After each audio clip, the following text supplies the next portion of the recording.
Bonjour, bonjour, on se retrouve dans un nouvel épisode de Mon Jardin Nature, enfin plutôt la suite de la vidéo précédente qui vous présentait le raton laveur. Maintenant, je vous laisse deviner quel est cet étrange animal. Il porte des caractéristiques que vous avez déjà vues. Ce masque de brigand, cette fourrure épaisse et grise, la taille d'un gros chat, on va dire, un museau fin, de petites pattes griffues. Mais quel est cet animal? Des yeux brillants qui donnent un air rusé, un petit sourire en coin, serait-ce le raton laveur? Erreur! C'est une erreur que tout le monde fait. Ce n'est pas un raton laveur, mais bien un chien viverin. Un canidé dondu qui est bien plus proche génétiquement du renard que du raton laveur. Ce chien viverin a la queue courte et une belle fourrure épaisse gris et noir et blanc, très recherchée, ce qui lui a valu d'être élevé en captivité dans de nombreux pays. En ex-URSS, par exemple, on a relâché des animaux captifs. Aujourd'hui errants, ils ont essaimé à l'ouest de la Russie et apparaissent en France après avoir traversé l'Allemagne et subi un massacre. Ils ont longtemps été chassés pour leur fourrure, mais aussi parce qu'ils étaient invasifs. En voici un au pelage d'hiver, complètement blanc.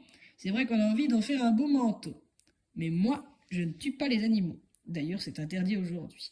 Le chien viverin est un omnivore, donc il se nourrit principalement de poissons, grenouilles, fruits. C'est un prédateur opportuniste, donc faites quand même attention à vos poulaillers, si vous voulez pas avoir de problème. Il ressemble en tout point au raton laveur. Donc, faites bien attention. Si vous voyez l'un de ces deux animaux, à ne pas les confondre. Heureusement, je suis là pour vous aider. En voici d'autres chiens viverins un peu plus... des plus jeunes. Ils n'ont pas encore le masque sur leur visage. Leur museau est un peu plus long, mais ils gardent les mêmes yeux un peu vicieux, leurs oreilles courtes et leur plumage, excusez-moi, épais. Donc j'ai découvert cette espèce grâce au livre Les loups et les chiens. C'est un livre qui retrace l'histoire des canidés notamment. Voilà, donc le chien viverin est une espèce qui a été classée nuisible parce qu'elle est invasive. Donc vous ferez attention quand même. Si vous en voyez un, veuillez contacter la préfecture. Voilà encore une image de chien viverin, un peu plus. Ceux-là sont asiatiques. Je rappelle, pour ceux qui ne le savaient pas encore, le chien viverin est une espèce qui est très appréciée, notamment au Japon. Il faut que je retrouve la page, excusez-moi. Au Japon, où il est appelé tanuki.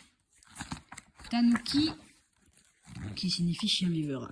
Là-bas, il est considéré comme un dieu, plutôt un yokai, esprit malin et farceur. D'ailleurs, le tanuki, oui, voilà, c'est comme ça que ça s'appelle. Bon, il est aussi connu pour une autre raison au Japon. Il est souvent représenté de statues avec une énorme paire de... Éloignez les enfants de cette vidéo, enfin de cette partie de la vidéo vite fait. Il est représenté avec une énorme paire de... Enfin, vous avez compris. Ou peut-être pas. Une paire de coucougnettes. Voilà, ça y est, c'est dit. Une énorme paire de roubignoles dont il se sert pour se protéger de la pluie.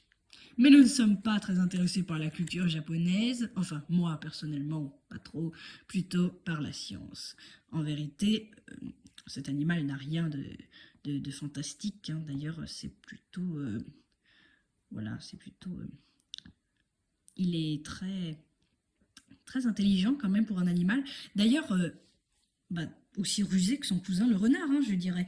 Il a été observé des chiens viverins, bon, ils sont tout de même assez rares, il a été observé des chiens viverins qui ont cueilli des cerises, parce qu'ils sont aussi très bons grimpeurs, ont cueilli des cerises dans un cerisier, du coup, et les ont posées à la berge d'une rivière.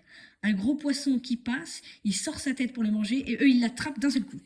C'est un reportage qui a été posté sur une chaîne roumaine, il me semble, que j'ai trouvé il n'y a pas longtemps, qui a été remis sur la chaîne Nat Geo Wild. Donc, vous trouvez pas qu'il est mignon, celui-ci? Les Anglais l'appellent Raccoon Dog, qui veut dire chien raton. Les Allemands, c'est Marderhund, qui veut dire chien martre. Et nous l'appelons chien viverin. Voilà. Oui, c'est un membre de la famille des canidés, tout comme le chien et le loup. D'ailleurs, si vous passez en forêt et que vous entendez un cri bizarre, ne craignez rien, c'est le chien vivra. Son cri ressemble à ça. Très rapide, très bref, comme un cri d'un petit enfant. Voilà.